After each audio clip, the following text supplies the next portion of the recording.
Umat Tuhan yang terkasih dalam Yesus Kristus, Salam. Jumpa lagi pada hari ini 21 Januari 2023 dari Pastori 4 Jemaat Koinonia Kupang. Saya menyapa umat Tuhan, salam damai sejahtera. Saya mengajak kita, baiklah kita menyatakan syukur kita kepada Tuhan dan mendengarkan kebenaran firman-Nya. Mari kita berdoa. Tuhan Yesus, kami sungguh membutuhkan firman-Mu di dalam hidup kami. Datanglah dan memberkati kami dengan kebenaran firman-Mu. Dalam nama Yesus Kristus kami berdoa. Amin. Umat Tuhan yang terkasih dalam Yesus Kristus, kita mendengarkan kebenaran firman Allah dalam Injil Lukas pasalnya yang kelima, ayat yang pertama sampai dengan ayatnya yang ke-11. Dan saya akan membacakan secara khusus ayatnya yang keempat bagi kita sekalian. Beginilah bunyi firman Allah. Penjala ikan menjadi penjala manusia. Setelah selesai berbicara, ia berkata kepada Simon, "Bertolaklah ke tempat yang dalam dan tebarkanlah jalamu untuk menangkap ikan." Bapak, Ibu, saudara-saudara yang terkasih di dalam Yesus Kristus. Kalau kita perhatikan Injil Lukas pasalnya yang kelima ayat pertama sampai dengan ayatnya yang ke-11, maka bagian ini mau mengisahkan kepada kita paling kurang dua hal. Pertama, bahwa di pantai Danau Tiberias, di pantai Danau Genesaret atau di pantai Danau Galilea, Yesus sedang menunjukkan kepada orang banyak dan lebih khusus lagi kepada Petrus dan teman-temannya bahwa Dia adalah penguasa semesta ini. Dan hal yang kedua, Yesus setelah menunjukkan bahwa Dia adalah penguasa semesta ini, maka Dia mengajak Simon Petrus dan teman-temannya untuk menjadi pengikutnya. Bapak, Ibu, saudara-saudara yang terkasih di dalam Yesus Kristus. Bagian ini dimulai dengan Yesus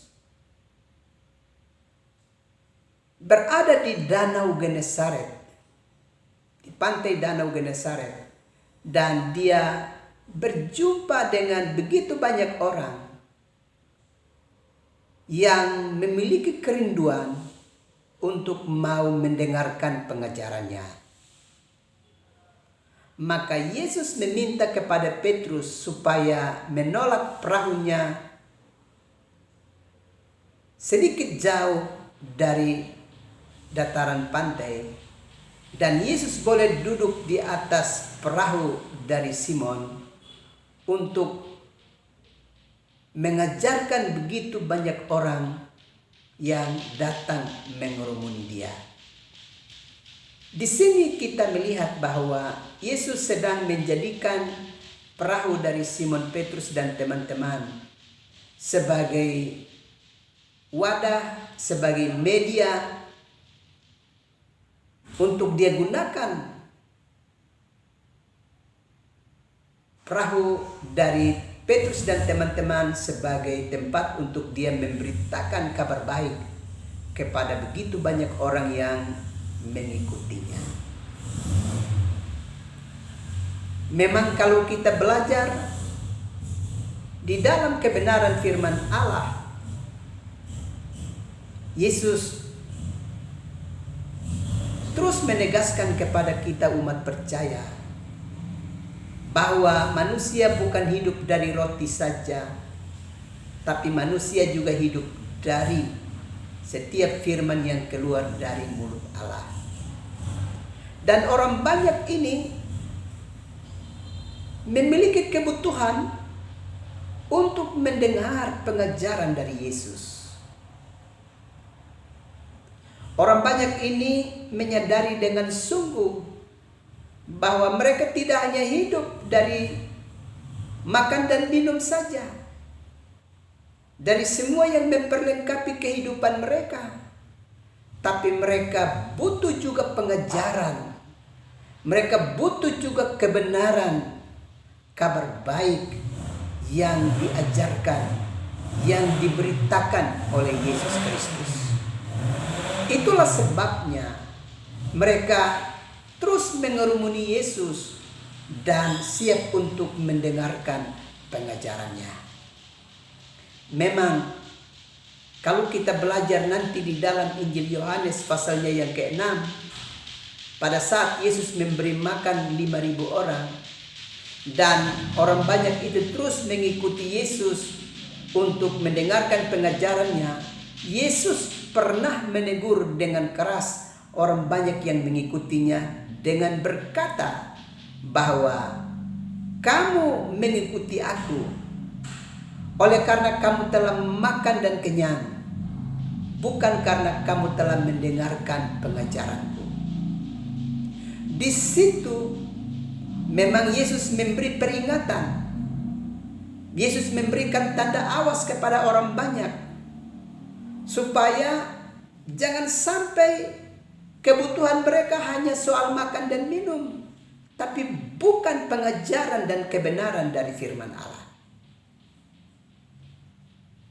Karena itu melalui Injil Lukas pasal yang ke-5, di sini Yesus mau mengajarkan kepada orang banyak tentang kabar baik, kabar keselamatan, tentang kebenaran firman Allah yang terus mereka ajarkan dan perdengarkan kepada orang banyak.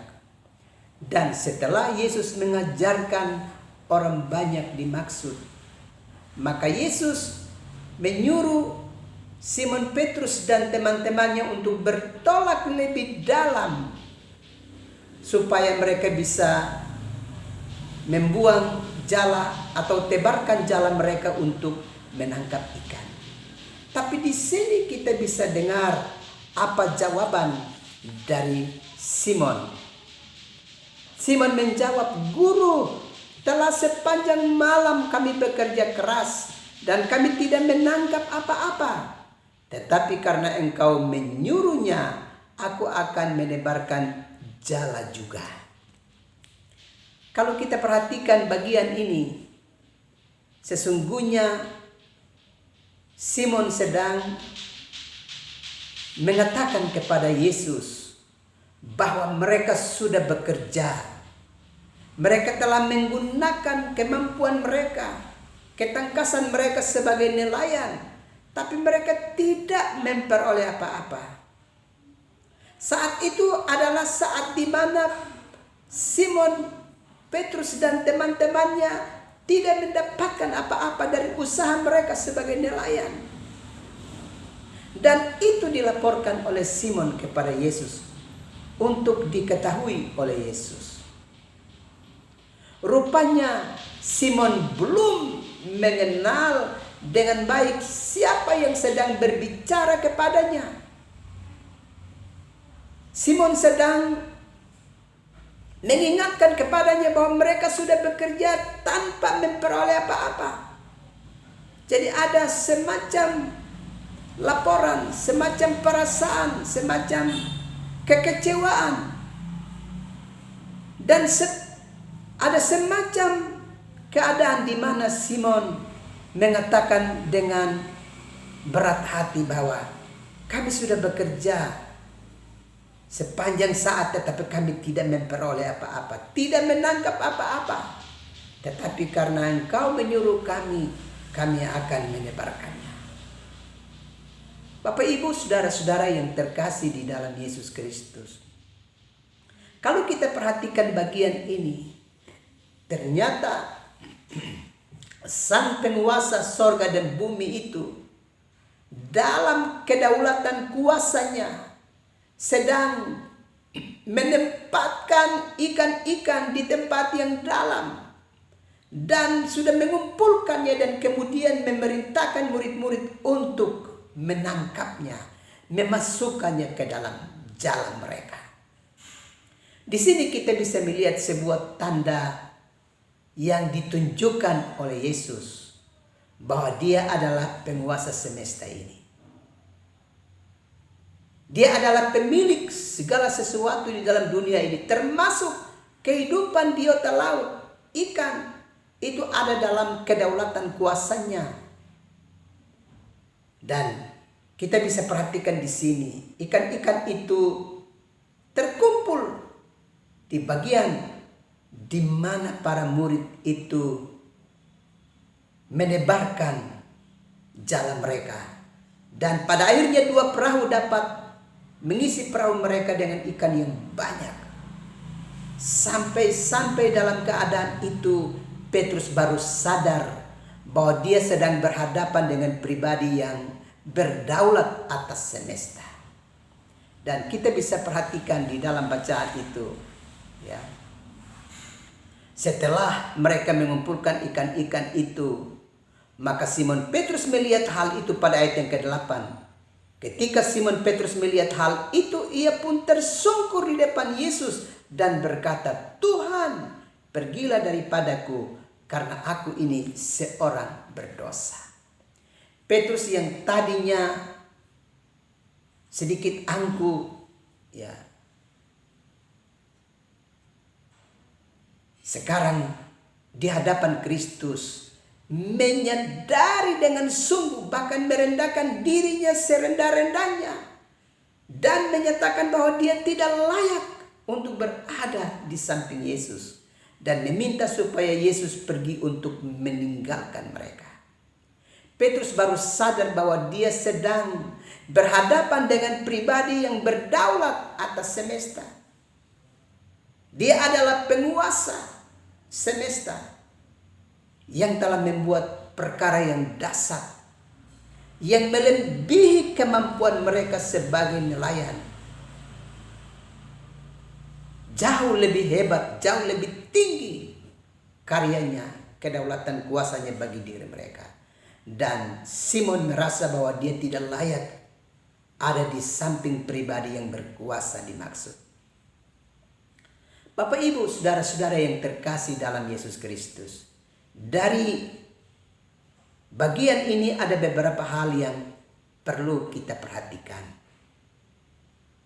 Pertama, bahwa hendaknya setiap kita umat percaya selalu memiliki kerinduan untuk mendengarkan kabar baik, mendengarkan kebenaran firman Allah, warta keselamatan. Sebagaimana kerinduan dari orang banyak yang sedang mendengarkan pengajaran dari Yesus. Kita tentu berharap bahwa sebagai umat yang percaya, kita harus senantiasa membutuhkan kebenaran firman Allah di dalam hidup kita. Kerinduan untuk berjumpa dengan Yesus dan mendengarkan firman-Nya harus menjadi kebutuhan bagi kita umat percaya. Ini hal pertama yang kita belajar dari Injil Lukas pasalnya yang ke-5. Hal yang kedua adalah kita mesti lebih dalam memahami panggilan kita di dalam setiap pelayanan yang kita kerjakan.